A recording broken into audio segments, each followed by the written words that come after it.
बिस्मिल्लाहिर्रहमानिर्रहीम अस्सलातु वस्सलामु अलैका या रसूलल्लाह खैरुकुम मन तअल्लमल कुरान व अल्लमा। आला हज़रत रहमतुल्लाह ताला अलैह कौन हैं? आप कई फ़नून के माहिर थे। आपने तकरीबन 1000 किताबें लिखी, कुरान पाक का तर्जमा भी किया जिसका नाम कंजुल ईमान है। आला हज़रत रहमतुल्लाह ताला अलैह कौन हैं? उन्हें नात लिखने में कमाल हासिल था।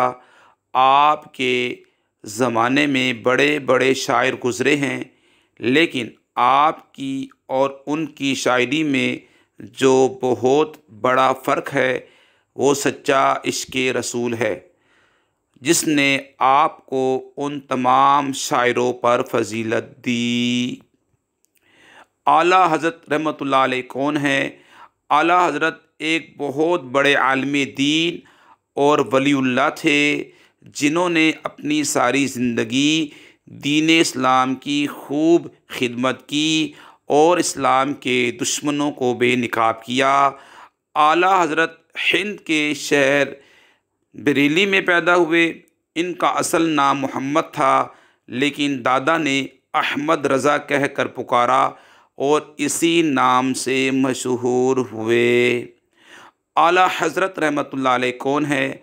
आपने एक ऐसी नात भी लिखी है जिसमें अरबी, फ़ारसी, हिंदी और उर्दू चारों ज़बानों के अल्फाज शामिल हैं।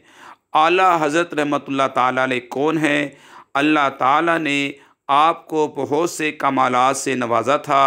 इतने ज़हीन थे कि 4.5 साल की छोटी सी उम्र में आपने कुरान मजीद नाज़रा मुकम्मल पढ़ लिया।